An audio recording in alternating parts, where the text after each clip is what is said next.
नमस्कार, मी भाग्यश्री वाघमारे आणि आपण बघत आहात रिपब्लिकन न्यूज इंडिया। आता तुम्ही ज्या ठिकाणी आपण ज्या ठिकाणी आलेलो आहोत तर हे महानगरपालिका भवन पुणे या ठिकाणी आता आपण पोहोचलेलो आहोत। तुम्हाला सगळ्यांना दिसत असेल की इथे खूप सारी ज्येष्ठ नागरिकांची गर्दी जमलेली आहे। सगळे जणांनी इथे ठिय्या मांडलेला आहे उपोषणासाठी।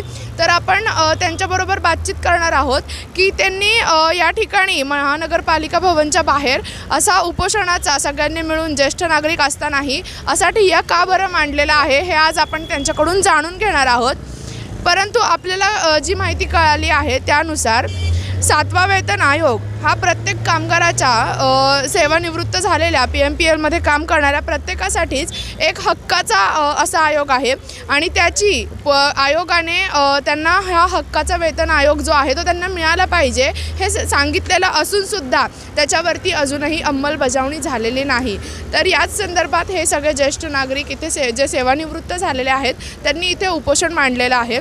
तर या उपोषणासंदर्भात त्यांचा अजेंडा काय, त्यांच्या मागण्या काय आहेत आणि त्यांना कशा पद्धतीने याच्यासाठी उपोषणाला बसण्यासाठी कशा पद्धतीने भाग पाडल्या गेलं या संदर्भात आपण त्यांच्याशी बातचीत करणार आहोत।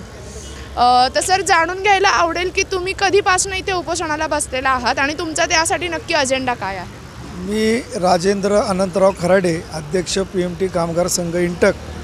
आज या ठिकाणी श्री हरितापीराम महाले, राजेंद्र मनोहर रोतारी आणि आदरणीय बालोसाहेब अशोकजी बालो हे या ठिकाणी गेली 5 दिवसापासून उपोषणाला चक्री बसलेले आहेत। वास्तविक पाहता सर्व सेवानिवृत्त सेवक हे या PMPLच्या संस्थेमध्ये पुणेकरांची सेवा करून आज या ठिकाणी सेवानिवृत्त झालेत। आज विद्यमान सेवकांना 23 सालापासून तुम्ही 7वे वेतन आयोग दिलेला आहे आणि सेवानिवृत्त सेवक हे गेले 15 सालापासून सेवानिवृत्त होत आलेत। 1/4/2017 ते 22 असा 68 महिन्याचा फरक यांना दिलेला नाही। आयोग देण्याचा प्रश्न येत नाही कारण हे सेवानिवृत्त झालेत। आज हे त्यांच्या हक्काचे, कष्टाचे आणि घामाचे पैसे आहेत। आज जर ही लोकांना डायबिटीज, ब्लड प्रेशर, हृदयविकार अशा प्रकारचे आजार आहेत, हे यांचं जीवनमान यांच्या हातात राहिलेलं नाही आहे आणि यांना जर योग्य वेळी यांचे पैसे गेले नाही तर यांच्या औषधोपचाराला सुद्धा हे पैसे उपयोगी येत नाहीत आणि नंतर मिळणाऱ्या पैशाचा उपयोग काय? म्हणून या ठिकाणी आज हे जे प्रशासकीय राजवट आहे आणि आयुक्तांना या ठिकाणी निर्णय घेण्याचे पूर्ण अधिकार आहेत।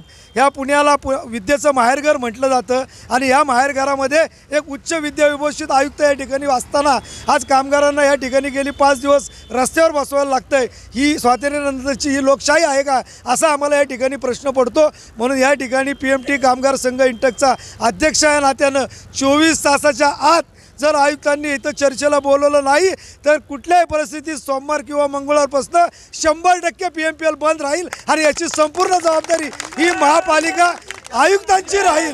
जर आम्हाला कुठल्याही पुणेकरांच्या सेवेमध्ये खंड आणायचा नाही, पुणेकरांना आम्हाला त्रास देण्याची अजिबात इच्छा नाही, परंतु आयुक्तांच्या आडमुठी धोरणामुळं जर असं करण्याची वेळ कर्मचाऱ्यांवर आली तर PMPLचे 10,000 कामगार आणि सेवानिवृत्त 4,000 कामगार या ठिकाणी आंदोलन करतील आणि या ठिकाणी जर बंद पडलं PMPLचं फंक्शनिंग तर याची जबाबदारी पुणे महानगरपालिकेचे आयुक्त आणि तिथलं प्रशासन यांचं राहील। त्यांनी लवकरात लवकर निर्णय घ्यावा अशी माझी या प्रशासनाला विनंती आहे। धन्यवाद।